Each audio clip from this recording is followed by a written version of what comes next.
Muy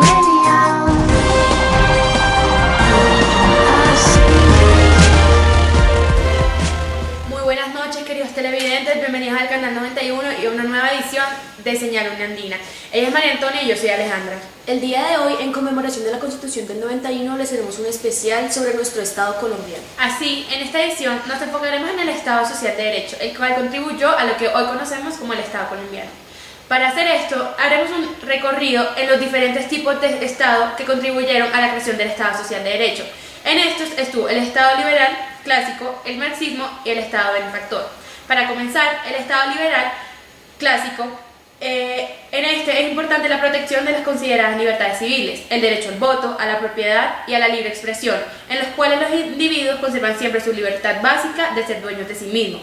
Por otro lado, hablando del marxismo, es importante recalcar que con la llegada de la revolución industrial surgió una nueva clase social, un nuevo grupo de trabajadores, la cual según la teoría marxista era explotada por aquellos que controlaban los medios de producción, los capitalistas. El sistema se basaba en un conflicto de interés económico, en donde solo un porcentaje de la sociedad se vuelve más rica a costa de la otra. Por último, hablando del Estado benefactor, el liberalismo vuelve a sus raíces y busca la felicidad de las personas, maximizando el placer y reduciendo el dolor. Por ende, el Estado benefactor tiene la función de apoyar la existencia de una sociedad libre, donde cada individuo pueda adelantar su vida como le plazca, siempre y cuando no interfieran las capacidades de los demás. Así, llegamos a la conclusión de que un Estado social de derecho se puede conocer como un tipo de gobierno que se plantea en un sistema político que tiene como objetivo garantizar ciertos derechos y donde se debe asegurar la subsistencia mínima de un individuo, pero en esta garantía debe darse sin privaciones irracionales. El Estado social de derecho es un punto medio entre un Estado liberal clásico y uno de bienestar e intervencionista. Esto significa que se debe proteger la iniciativa individual y el libre mercado, pero a la vez debe intervenir en la distribución de recursos para garantizar acceso al mercado a todos los miembros de la sociedad. Gracias, Alejandra. Continuando con el Estado Social de Derecho, hay que considerar que este debe estar encaminado a la protección del bienestar de los ciudadanos, por lo que la Constitución del 91 consagra los derechos civiles y políticos como los derechos económicos, sociales y culturales, llamados por sus siglas DESC, como fundamentales para garantizar a los ciudadanos un mínimo nivel de vida. Sin embargo, a lo largo de la historia ha existido un gran debate de si estos derechos deben ser justiciables de forma directa o no, como por medio de una tutela.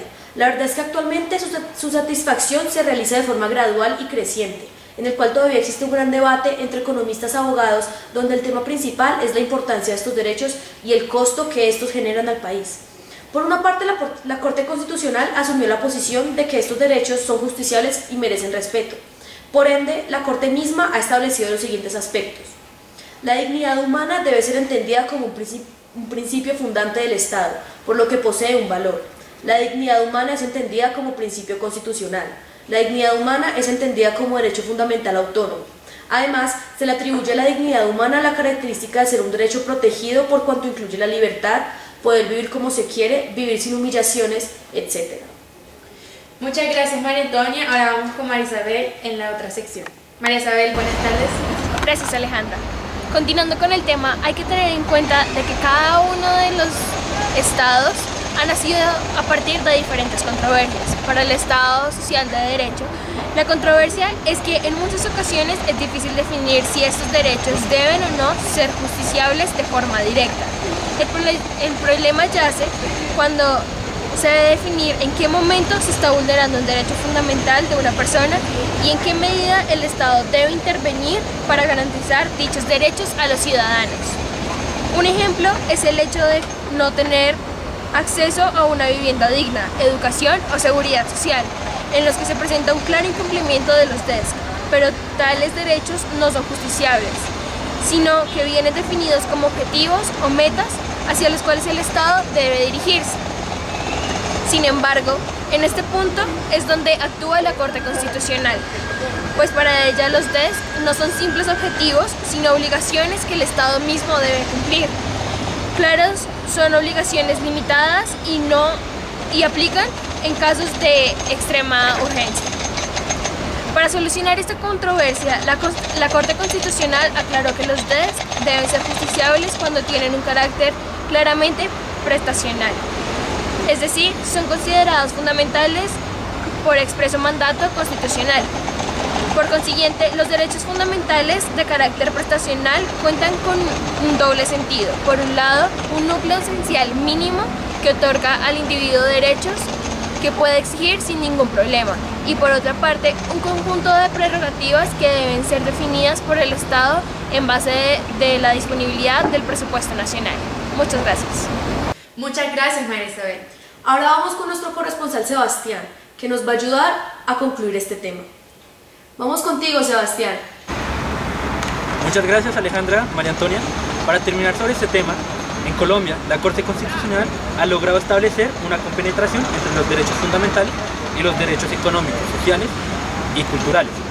Ha dado protección a específicos grupos de personas y en algunos casos los ha hecho justiciables. Esto ha creado una situación en la que el Estado debe actuar para garantizarlos y donde el principal problema es la escasez de recursos. Sin embargo, el esfuerzo de la Corte ha hecho que los DES presentes en nuestra Constitución no sean simples promesas incumplidas.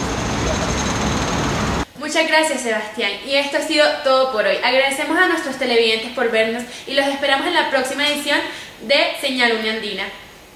Esperamos que les haya gustado y no olviden que nos pueden sintonizar en radio también. Estamos como La Libélula.